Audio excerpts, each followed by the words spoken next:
Assalamualaikum warahmatullahi wabarakatuh. Oke, kita lanjutkan saja ceritanya. Tapi seperti biasa, yang belum bantu tekan tombol like, bantu dulu Mimin untuk tekan tombol like-nya. Yes. Bukankah cukup bermain game? Bab 3053 sampai bab 3054. Apa yang disampaikan dalam MP3 ini benar-benar terjadi. Bahkan Ye Chong pun kagum. Ini terlalu aneh. Hujan ringan hari itu tidak menunda lepas landas pesawat. Penerbangan 706 lepas landas dengan lancar. Semua staf pada saat itu mengira itu adalah penerbangan normal. Tidak ada yang menduga apa yang terjadi selanjutnya. Ye Chong lanjutkan mendengarkan konten yang diputar dalam MP3 ini. Kapten pesawat ini, bernama Ma En, adalah kapten asing dengan pengalaman terbang bertahun-tahun. Lanjut MP3. Meskipun Ye Chong menyaksikan kemunculan tiba-tiba Xiao Yu dengan matanya sendiri. Namun, dia tetap merasa ada yang salah dengan hal itu.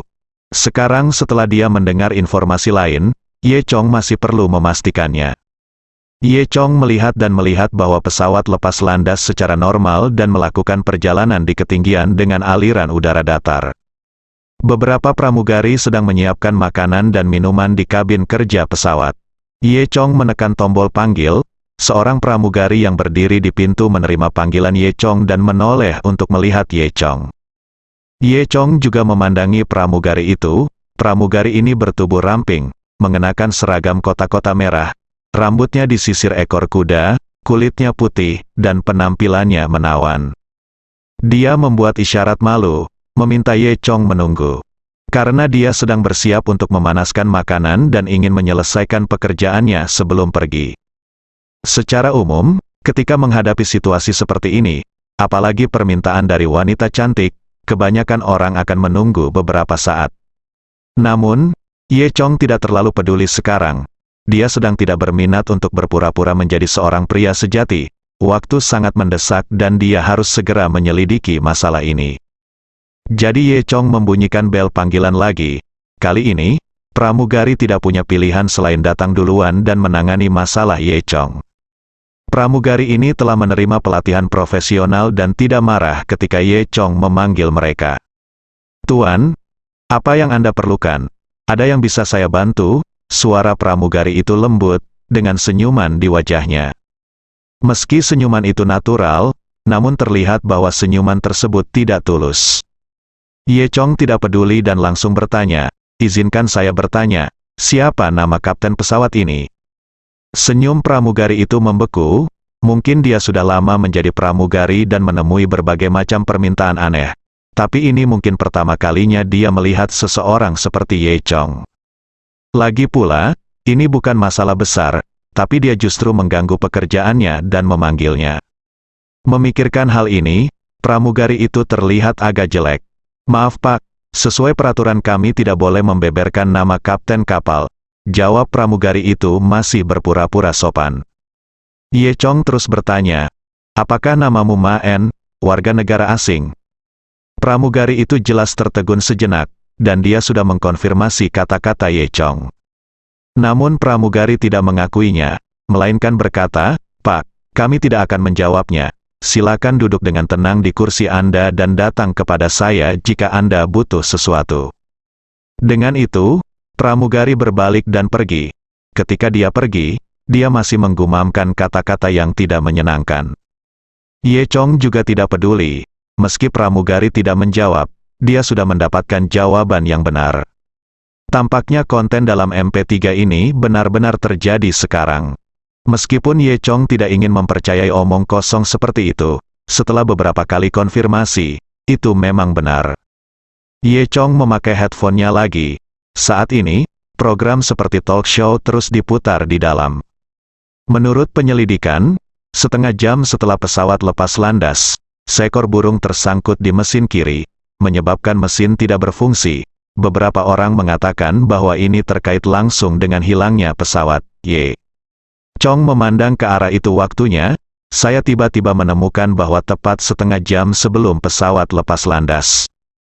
Lalu, sebelum Ye Chong bisa mengalihkan pandangannya dari waktu di ponselnya, dia mendengar suara pop di luar.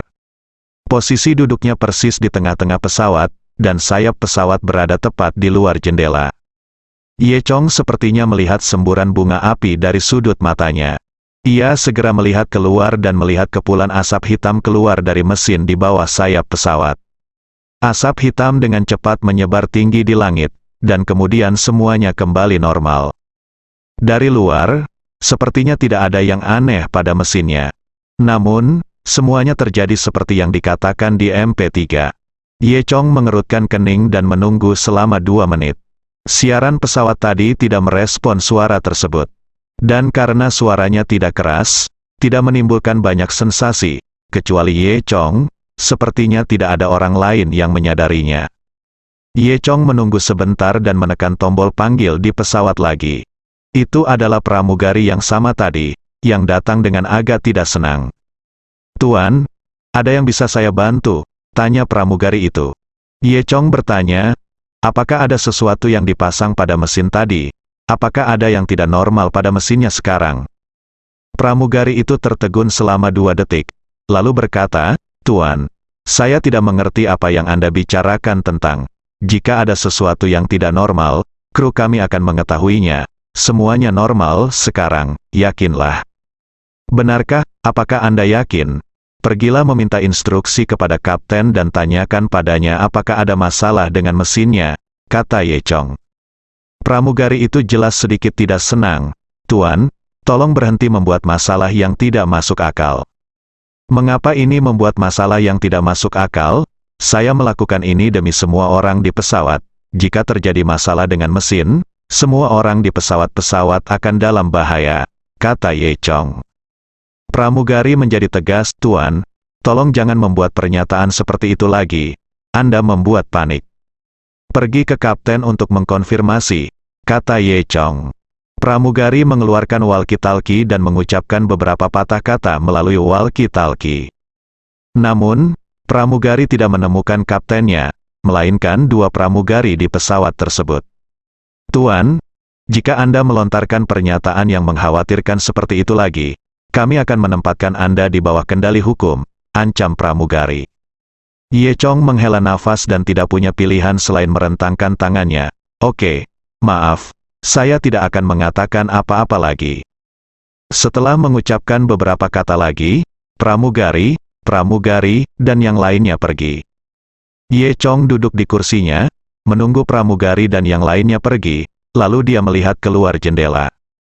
Ye Chong sedang memikirkan apakah dia harus melompat dari pesawat sendirian dan melarikan diri. Namun, tubuhnya belum pulih, dan jika dia melompat keluar dari pesawat secara paksa, dia mungkin akan mengalami cedera yang lebih serius. Tepat ketika Ye Chong memikirkannya, ada seorang pria di belakangnya dan menepuk bahu Ye Chong. "Saudaraku, saya mendengar semua yang baru saja Anda katakan. Anda benar, ada yang salah dengan desain mesinnya. Saya juga melihatnya," kata pria itu. Ye Chong berbalik dan melihat seorang pria berusia 40-an dengan janggut dan kepala botak, berbicara kepada Ye Chong secara misterius. Ye Chong memandang pria itu dengan rasa ingin tahu dan bertanya, "Siapa kamu?" "Nama saya Li Kuan, dan saya juga kapten maskapai ini. Jadi ketika saya keluar, saya bisa terbang dengan maskapai ini secara gratis," Baldit dikatakan. Ye Chong mengangguk. "Itu saja," Li Kuan melanjutkan, "Saudaraku, perasaanmu benar, kita semua baru saja mendengar suara itu. Dengan pengalaman kerja bertahun-tahun, aku dapat memberitahumu secara bertanggung jawab bahwa pasti ada yang salah dengan mesin pesawat ini." "Kamu yakin?" Ye Chong bertanya. Li Kuan mengangguk, "Tentu saja, dan saya juga dapat memberitahu Anda bahwa kapten pesawat ini memang Ma En. Kami adalah rekan kerja dan saya telah berbicara dengannya." Setelah mendengar ini, Ye Chong semakin yakin dengan konten MP3. "Tapi yang membuatku penasaran adalah, bagaimana kamu tahu ini?" Li Kuan memandang Ye Chong dari atas ke bawah dengan mata ragu. Ye Chong mengangkat bahu, "Saya mendengarnya. Sampai tidak ada rencana lebih lanjut, Ye Chong belum siap memberitahu siapapun tentang isi MP3 tersebut. Ngomong-ngomong, karena ada masalah dengan mesinnya, haruskah kita memberitahu kapten dan kru?" Ye Chong bertanya. Li Kuan tersenyum dan tidak terlalu memikirkan jawaban Ye Chong, Malah dia menjawab pertanyaan Ye Chong dengan antusias. Dia tersenyum dan berkata, "Saudaraku, apakah menurutmu kapten tidak tahu ada yang salah dengan mesinnya? Mereka hanya tidak mengatakannya karena tidak ingin menimbulkan kepanikan di antara penumpang di pesawat."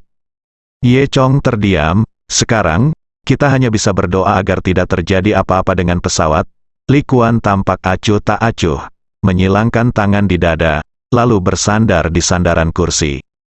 Ye Chong memandang Li Kuan seolah dia sering mengalami hal seperti itu. Kelainan mesin sepertinya bukanlah suatu hal yang fatal, pikir Ye Chong. Kemudian, ia melanjutkan mendengarkan konten yang ada di MP3 tersebut. Pembawa acara talk show melanjutkan, menurut informasi resmi, ada seorang pria berpakaian preman di udara pada penerbangan 706. Ada berbagai tanda bahwa dia telah melakukan upaya sebelum pesawat tersebut menghilang. Namun, keadaan spesifiknya, kami tidak tahu. Yang berpakaian preman di udara adalah petugas keamanan di udara, yang berbaur di antara penumpang untuk diam-diam melindungi keselamatan penerbangan. Jika terjadi sesuatu yang tidak terduga, petugas berpakaian preman akan muncul untuk menjaga keamanan. Kru penerbangan malam ini mengikuti penerbangan dan jadwal acak dan tidak memiliki karakteristik apapun. Hal ini juga menambah banyak tekanan psikologis bagi mereka yang ingin melakukan kejahatan di dalam pesawat. Ketika Ye Chong mendengar ini, dia punya ide di benaknya.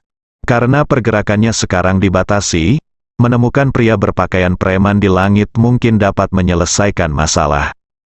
Namun, ada lebih dari 200 penumpang di seluruh pesawat, dan salah satu dari mereka bisa jadi adalah warga sipil. Untuk sesaat, Ye Chong tidak tahu bagaimana cara mencarinya. Tapi menunggu seperti ini bukanlah suatu pilihan. Ye Chong hanya berdiri dan mencari mereka dalam barisan di pesawat. Ye Chong pertama kali mengesampingkan kelas 1. Karena duduk di kelas 1, Anda tidak bisa melihat keseluruhan pesawat sama sekali, dan kehilangan peran menjaga keselamatan pesawat. Saat dia berjalan, dia mengamati penumpang di kedua sisi. Orang-orang berpakaian preman ini sangat pandai dalam penyamaran, dan seringkali semakin tidak disukai orang tersebut, semakin besar kemungkinan mereka melakukannya. Perilaku aneh Ye Chong dengan cepat diperhatikan oleh pramugari. Pada saat ini, Ye Chong dengan hati-hati mengamati seorang pria parubaya yang memegang koran dan membacanya dengan cermat untuk melihat apakah dia mungkin mengenakan pakaian biasa ketika pramugari datang. "Tuan, apakah Anda ada masalah?" tanya pramugari itu. Ye Chong menggelengkan kepalanya dan terus mengamati paman paruh baya itu. "Tuan, jika Anda baik-baik saja, silakan kembali ke tempat duduk Anda dan jangan berjalan bola-bali di lorong pesawat. Itu tidak aman," kata pramugari itu. Ye Chong mengangguk. "Oke, saya mengerti. Saya akan segera kembali." "Tuan, silakan segera kembali ke tempat duduk Anda. Anda sudah mempengaruhi pekerjaan kami," pramugari itu berkata tanpa basa-basi. Ye Chong tidak punya pilihan selain bertanya dengan suara rendah. "Izinkan saya bertanya, ada orang berpakaian preman di pesawat ini. Apakah Anda tahu siapa itu?" Pramugari tidak menyangka Ye Chong akan menanyakan pertanyaan seperti itu. Dia memandang Ye Chong seolah dia gila. "Entahlah Pak, saya akan menelpon seseorang jika Anda seperti ini," kata pramugari itu. Melihat pramugari tidak mempercayai apa yang dia katakan, Ye Chong menjadi cemas. "Ini sangat penting. Jika Anda tahu, beritahu saya, jika tidak, pesawat akan jatuh." Penampilan Ye Chong jelas membuat pramugari ketakutan juga. Pramugari langsung menggunakan intercom untuk menyapa rekan-rekannya. Pramugari datang bersama seseorang. "Pak, kenapa Anda lagi?" tanya pramugari. "Pak, ucapan Anda sangat mengancam keselamatan pesawat dan menimbulkan kepanikan. Saya akan memperingatkan Anda untuk terakhir kalinya. Jika Anda melanjutkan, maka kami akan melakukannya." Tindakan wajib harus diambil. Ye Chong tidak mengatakan apapun untuk menghindari masalah yang tidak perlu. "Oke." Ye Chong merentangkan tangannya dan kembali ke tempat duduknya. Pramugari membisikkan beberapa kata kepada orang-orang di sekitarnya. Jelas menarik perhatian semua orang terhadap perilaku Ye Chong. Ketika Ye Chong kembali ke tempat duduknya, Li Kuan, yang duduk di barisan di belakangnya, menatapnya dengan senyuman yang tak bisa dijelaskan di wajahnya. Ye Chong mengabaikan Li Kuan dan terus mendengarkan konten di MP3, mencari petunjuk lebih lanjut. Dapat dipahami bahwa penyelidikan ahli mengatakan bahwa pesawat tersebut kemungkinan besar mengalami gangguan sinyal parah, yang menyebabkan kecelakaan berikutnya, kata MP3. Apakah ada gangguan sinyal yang serius? Ye Chong memulai lagi, melihat sekeliling. Dia segera mengetahui bahwa dua orang Burma sedang bermain game online di ponsel mereka, berbicara dan tertawa. Ini pesawat terbang, dan ponsel mereka masih terhubung ke internet. Bukankah ini gangguan sinyal yang serius? Ye Chong berpikir, mungkinkah ini sumber masalahnya? Memikirkan hal ini, Ye Chong berdiri lagi. Dan segera, kedua pramugari datang ke sisi Ye Chong, menghentikan Ye Chong, dan tidak membiarkan Ye Chong bangkit dari tempat duduknya sama sekali. "Tuan, apakah Anda ada masalah?" salah satu dari mereka bertanya. Diperkirakan Ye Chong kini masuk daftar hitam kru. Ye Chong berpikir sejenak, menunjuk kedua orang Burma dan berkata, mereka masih menggunakan ponsel mereka untuk terhubung ke internet di pesawat. Ini akan mempengaruhi penerbangan pesawat. Tolong suruh mereka mematikan ponsel mereka telepon. Bahkan pramugari merasa Ye Chong ini sedikit usil. Kedua orang Burma itu jelas bisa mengerti bahasa Mandarin.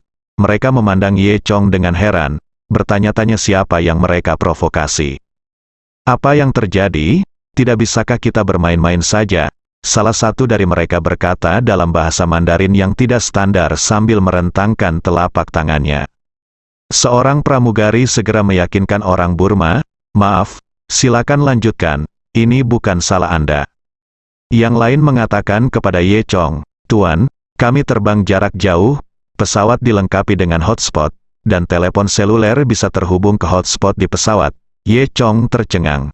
Dia jarang melakukan penerbangan sipil semacam ini, jadi wajar saja dia tidak memahami hal-hal tersebut.